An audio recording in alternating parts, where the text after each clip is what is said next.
Hello friends, welcome to our channel. അമ്മച്ചി കൊട്ടാരത്തിന് ശേഷം ഞങ്ങൾ നേരെ പോയത് ലാട്രം ടീ എസ്റ്റേറ്റിലേക്കാണ്. കുട്ടിക്കാനം ജംഗ്ഷനിൽ നിന്ന് 12 കിലോമീറ്റർ യാത്ര ചെയ്ത് വേണം ഇവിടെ എത്തിച്ചേരുവാൻ. മലയാളികളെ യാത്ര ചെയ്യാൻ പഠിപ്പിച്ചൊരു മൂവിയായിരുന്നു 2015 ഇറങ്ങിയ ദുൽഖർ സൽമാൻ അഭിനയിച്ച ചാർലി എന്ന മൂവി.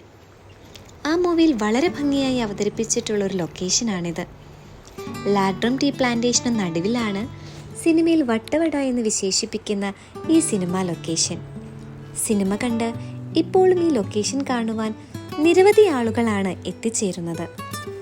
ചാർലി മാത്രമല്ല, സഖാവ് എന്ന മൂവിയുടെ ആക്ഷൻ സീനും ഇവിടെ ചിത്രീകരിച്ചിട്ടുണ്ട്. മഴക്കാലത്ത് മൂവിയിൽ കാണുന്നത് പോലെ മനോഹരമായി വഴിയുടെ ഇരുവശവും കുളങ്ങളുണ്ട് എങ്കിലും വേനൽക്കാലമായതിനാൽ ഞങ്ങൾ എത്തിയപ്പോൾ അതൊക്കെ വറ്റിയ അവസ്ഥയിലായിരുന്നു. ചൂടന്തരീക്ഷമായിരുന്നു എങ്കിലും നല്ല തണുത്ത കാറ്റുണ്ടായിരുന്നു. തേയിലത്തോട്ടത്തിലൂടെയുള്ള യാത്ര വളരെ രസകരമായിരുന്നു. ഒപ്പം ഇരുവശങ്ങളിൽ നിരനിരയായി ചൂളമരങ്ങൾ നിൽക്കുന്നത് ആ ലൊക്കേഷന് കൂടുതൽ ഭംഗിയേകുന്നതായിരുന്നു. തേയിലത്തോട്ടങ്ങൾക്കും പച്ചപ്പിനും മലകൾക്കും അവയ്ക്കിടയിലൂടെ പറന്നു നടക്കുന്ന മേഘക്കൂട്ടങ്ങൾക്കുമിടയിൽ ഒരു LP സ്കൂളും ഉണ്ട്. മൺസൂൺ കഴിയുമ്പോൾ ഇവിടം മുഴുവൻ പച്ചപ്പ് നിറഞ്ഞ് കൂടുതൽ മനോഹരമാകും.